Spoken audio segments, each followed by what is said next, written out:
Hi friends, welcome back to our YouTube channel. In today's another exciting Adobe Photoshop tutorial, you will learn how you can add depth to skin in Adobe Photoshop, or in other words, you can call it quick dodging and burning. So make sure you use a high quality image with high resolution and make sure you use a portrait. So without any further ado, let's get started.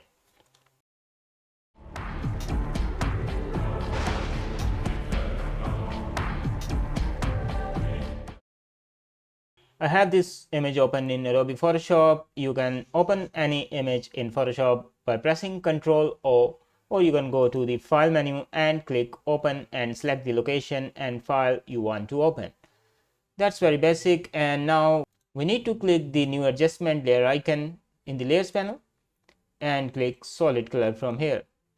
You need to choose a dark color for burning, so I will go with this color. You can read the code, hex code of this color is 4C1111. Click OK, and in the blending options for this layer I just created, I will select color burn. Here is color burn. That's it. Now we need to duplicate this layer, so press Ctrl J to duplicate this layer.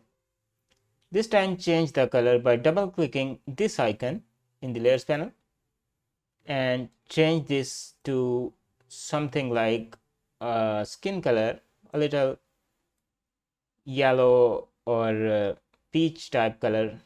For example, I will use this color. You can read the color code. It is F7E2AE, and I will click OK. This time change the blending mode from color burn to color dodge. Okay, that's it. This is already looking very spectacular. No, I'm just kidding. You just have to decrease the fill slider in the layers panel. Just drag it towards the left, almost 33%. Do the same for the color burn layer.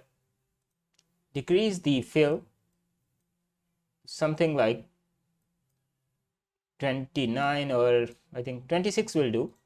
So here's the before and here's the after. If you think the effect is too much intense, you can always group both layers by holding down shift and clicking both of the layers and press Ctrl G to make a group out of these two layers. Now you can control the opacity of the whole group of these both layers by the opacity slider, and where you think it's fine, just leave it at there. So 58% is the opacity for the group layer. So here's the before, here's the after. Hope this helped you somehow. If it did, make sure you subscribe to ORASH.